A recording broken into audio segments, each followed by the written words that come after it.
The phone in DCI Sax Coburg's office rang and was picked up by Coburg's Detective Sergeant Ted Lampson. DCI Coburg's office? Said Lampson. Is that you, Ted? Asked a male voice. It's Joe Harker at Whitechapel. Joe, said Lampson cheerfully. Long time no speak. How are you? If you're after my governor, he's in with the superintendent at the moment. Actually, it's you I was after, said Harker. We've got a murder here at Whitechapel and there's a couple of strange things about it. Really strange.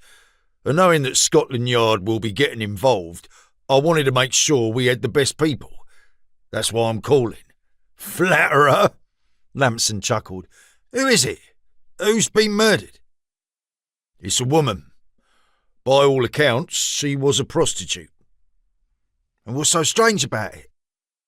I'd like it if you could come and see for yourself. You and your governor, that is. Sounds mysterious, said Lampson. Mysterious is the right word for this one, said Harker.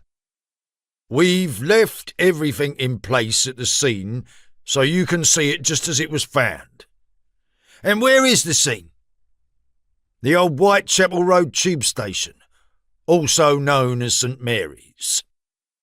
When Coburg returned, Lampson told him about the phone call.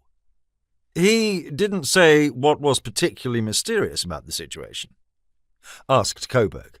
Nah, he said it was best if we saw for ourselves. Lampson was elected to drive as he knew the way around Whitechapel better than Coburg. How reliable is Sergeant Harker? Asked Coburg as they made their way east from central London. Very, said Lampson. If he says there's something strange, there is. He didn't give you any idea as to what it was? Nah, all he said was they've left everything as they found it for us to look at, before they have the body taken away. A murdered prostitute, said Coburg thoughtfully. In Whitechapel. Lampson chuckled. Don't start trying to guess. From the way Joe was talking, it's best if we keep an open mind on what we're about to see, so no jokes about Jack the Ripper. Prostitutes are getting killed all over the place, not just in Whitechapel, Maida Vale, Ealing, Hampstead, Soho. Yes, all right, said Coburg. How long have you known Sergeant Harker? Years, said Lampson. We both used to play football for the Whitechapel police squad. We were both defenders. Joe was right back and I was left. That was when we were both constables. In the end, I found it a bit much having to travel to Whitechapel all the time, so I had to abandon it. But Joe kept it up. He's a good bloke. They pulled up outside the former Whitechapel Road tube station and saw that part of the front wall was missing. Attempts had been made to fix wooden boards across the gap, but it looked a precarious piece of carpentry. It got hit during the early days of the Blitz, said Lampson. Badly damaged. We won't talk about that in front of Joe. His sister Joan was killed in the blast.